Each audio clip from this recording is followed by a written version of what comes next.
एक मदरसे में हम लोग पहुँचे हैं। हापुड़ क्षेत्र में लगता है धौलाना, और धौलाना के बेहद करीब है गांव देहरा।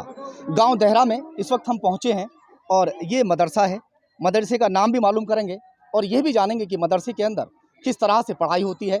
यहाँ बताया जा रहा है कि 7 बच्ची आलिमा बनी हैं और उन्हें आज पगड़ी पहनाई जाएगी, और लगभग 20 बच्ची नादिरा भी बन चुकी हैं। चलिए बातचीत करेंगे। यहाँ मुफ्ती साहब भी मौजूद हैं और कारी साहब भी मौजूद हैं। उनसे जानेंगे कि क्या उनका मकसद है, कि इस मकसद के लिए इन बच्चियों को आलिमा बनाया जा रहा है, हाफिज़ कुरान बनाया जा रहा है। सबसे पहले हम आपसे बातचीत कर लेते हैं। क्या नाम सर आपका और आपका पद क्या है? अस्सलाम वालेकुम रहमतुल्लाह। वालेकुम। मेरा नाम सलाहुद्दीन है जी, क्या मकसद है और कितनी बच्चियां जो हैं वो आलिमा बनी हैं? इनको आलिमा बनाने का क्या मकसद है? अक्सर अंगुलियां उठती हैं मदरसों के ऊपर कि बच्चों को जो तालीम दी जाती है वो तालीम कुछ मतलब लोग कहते हैं कि गलत तरीके की, वैसी तालीम क्या है वो? देखिए यहाँ पर जो तालीम दी जाती है वो खुसूसी तौर पर दीन की तालीम दी जाती है, और दीनी तालीम के साथ साथ जो है दुनियावी तालीम भी दी जाती है। इल्म हर इंसान के लिए लाजिम और ज़रूरी है। जिस तरह इल्म मर्दों के लिए ज़रूरी है, लड़कों के लिए ज़रूरी है, इसी तरह इल्म औरतों के लिए भी ज़रूरी है। इल्म मर्द के अंदर आता है तो बाहर के फ़िज़ाओं से रोशन हो जाता है, क्योंकि इल्म एक रोशनी है, जहालत एक तारीकी है। जहाँ इल्म जाता है वहाँ रोशनी फैलती है। जब मर्द इल्म हासिल करके पूरी दुनिया के अंदर फैलते हैं, इलाके में जाते हैं, मोहल्लों में जाते हैं, तो मोहल्लों और इलाकों के अंदर जो है एक इल्म की रोशनी फैल जाती है, जहालत ख़त्म हो जाती है, गवार पनी ख़त्म हो जाती है। और जब इल्म औरत के अंदर आता है तो घर के अंदर एक रोशनी पैदा होती है। इल्म जब औरत के अंदर आता है तो उस औरत के अंदर तहज़ीब, तमद्दुन, शाइस्तगी, ज़िंदगी गुजारने का ढंग और तरीक़ा आता है। बग़ैर इल्म के ज़िंदगी गुजारने का तरीक़ा किसी को नहीं आ सकता। एक और मुद्दा अभी उठा था, उस मुद्दे पर ये बातचीत चली थी कि छोटी-छोटी बच्चियों को हिजाब पहनाया जाता है। एक केरल के अंदर बहुत बड़ा मामला अभी हुआ, जी और भी कई जगह ऐसे मामले हुए हैं कि हिजाब को लेकर, बुर्के को लेकर छोटी-छोटी बच्चियाँ हैं जिनको आप लोग बुर्के में रखते हैं। जी। तो क्या क्या ऐसा मकसद क्या है? देखिए, ये हिजाब एक ज़ेवर है औरतों के लिए। हिजाब एक ज़ीनत है, और जो औरतों के मुखालिफ हैं, जो दरिंदे किस्म के लोग हैं, वो ये चाहते हैं कि औरतों के ऊपर से हिजाब ख़त्म हो जाए और दरिंदगी का हमें मौका मिले। जो एक कीमती चीज़ है हिजाब, उसको वो ख़त्म करना चाहते हैं।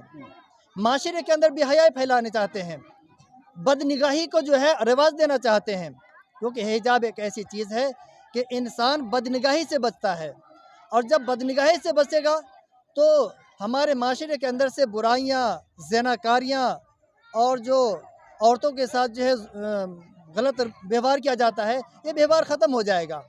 आपको मालूम है कि जब एक औरत बनसवर के निकलती है, बग़ैर पर्दे के निकलती है, आप भी मर्द हैं, हर इंसान के अंदर एक शैतानी वसवसा पैदा होता है। और जब हिजाब के अंदर औरतें रहेंगी और जब उसके हुस्न व खूबसूरती पर नज़र नहीं जाएगी, तो इंसान के जो शैतानी वसवसा जो दिल के अंदर पैदा होता है वो पैदा नहीं होगा। और जब वो पैदा नहीं होगा तो औरतें ज़नाकारियों से और जो है बदकारियों से बचेंगी। बिल्कुल, आपने हाँ, बहुत ही अच्छी बात कही। मुफ्ती साहब भी यहाँ पर अभी थे, कहाँ चले गए मुफ्ती साहब? मुफ्ती साहब आपसे बात कर लें थोड़ा-सा, आ जाइए। हाँ, कैसे हैं आप, ठीक हैं? जी, जी, माशाल्लाह। आप अपना पूरा नाम बताएँ और आपका पद? मेरा नाम अब्दुल रऊफ़ है हुँ, और मुफ्ती हैं ना आप? मैं हाँ, कहने के लिए जी, हाँ। मुफ्ती कह देते हैं लोग। अच्छा, ये बताइए कि इस बार कितने बच्चों को आपने आलिम बनाया, और पिछले साल के मुकाबले इस बार ज़्यादा हुए हैं या पिछले साल ज़्यादा थे? नहीं, पिछले साल के मुकाबले में इस साल जो हैं बच्चे ज़्यादा हैं। इज़ाफ़ा हुआ है? जी, इज़ाफ़ा हुआ है। हुँ, पिछले साल 3 बच्चियाँ थीं जो आलिमा बनी थीं, हुँ। और इस साल जो है 7 बच्चियाँ हैं। पहले 3 अब के 7, यानी कि जी, 4 एक साथ, जी, जी, हाँ, दुगना हो गया। इज़ाफ़ा हुआ है। हुँ, और इसी तरीके से पिछले साल नादरा कुरान करीम मुकम्मल करने वाली और एक-एक पारा हिफ़्ज़ करने वाली बच्चियाँ 17 थीं, हुँ, और इस साल 20 हैं। 20 बच्चे हैं। जी। और नादरा कितने बताने, 20 हैं? जी, उन्होंने एक-एक पारा हिफ़्ज़ भी किया है। अच्छा, अच्छा। किसी के 2 पारे भी हैं, 3 पारे भी हैं, लेकिन उम्मीद है अगली एक-एक बार पारा तो सबका कम से है। कम 10 होने चाहिए। हाँ, इंशाअल्लाह भाई देगा। 3 से 7 आ गए तो 7 से जी, सीधा 10 तो होगा। अल्लाह से दुआ करेंगे कि अल्लाह ज़्यादा से ज़्यादा इज़ाफ़ा फ़रमाए। हाँ, अच्छा, एक आपसे भी सवाल है। अभी हमारा साहब से बात हुई थी कि उन्होंने बताया कि कि बच्चियों को इसलिए हम लोग हिजाब में और बुरके में रखते हैं कि जो बेहयाई है वो ख़त्म हो जाए, या कोई और भी मकसद है? भाई मकसद तो ये है कि हर इंसान के अंदर, खा वो मर्द हो या औरत, उसके अंदर इंसानियत पैदा हो जाए। और हिजाब जो है ये इंसानियत की एक आला तरीन चीज़ है। मैंने अभी आपको बताया था कि हिजाब का ताल्लुक़ हया और शर्म से है। जिसके अंदर जितनी हया होगी वो उतना ही पर्दे में रहेगा, खा मर्द हो या औरत। बहुत अच्छी आपने बात की मुफ्ती साहब, और बहुत अच्छा लगा। देखिए छोटे छोटे से जो बच्चे हैं, वो तमाम बच्चे इस वक्त इल्म हासिल कर रहे हैं, और जो गांव वाले हैं वो यहाँ पहुँचे हुए हैं, बड़े कायदे और कानून के साथ में यहाँ जो भी हो रहा है प्रोग्राम उसको बड़े गौर से सुन रहे हैं। सर आपसे भी बात कर लें, क्या नाम है आपका? आप क्या करते हैं यहाँ पे? मेरा नाम मोहम्मद शुएब है। और आपका क्या पद है? हाफिज़ हैं या कारी हैं? जी जी, मैं आलिम हूँ और मैं रहने वाला सरूरपुर से हूँ, सिम्बावली मील बक्सर के आप पास। बच्चों को पढ़ाते हैं? जी जी। पीटते भी हैं बच्चों को या ऐसे प्यार से पढ़ाते नहीं, हैं? सुना है कि मदरसे में बड़ी पिटाई होती है। मदरसों में कहीं पिटाई नहीं होती, ये तो एक हवा बनाया जाता है। हाँ पिटाई अगर देखा जाए तो स्कूलों में भी होती है, हाँ, वो तो कुछ बच्चों को समझाने के लिए, कुछ बनाने के लिए थोड़ी सी। धमकाया भी जाता है। जी। हाँ, ये ज़रूरी भी है भैया, हम भी बहुत पिटे हैं, छोटे से पढ़े हुए हैं।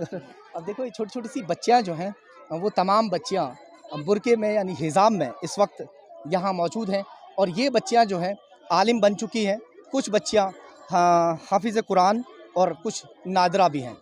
तो फ़िलहाल प्रोग्राम चल रहा है, हमने मदरसे का हाल यहाँ पर आके जाना, और ये वाकई अपने आप में एक बड़ी बात है कि इल्म हासिल करना और कुरान करीम को हिफ्ज़ करना, यह अपने आप में बहुत बड़ी बात है। सहयोगी मोहित लोधी के साथ ज़हीर खान, खबर तहकीकात, लंच।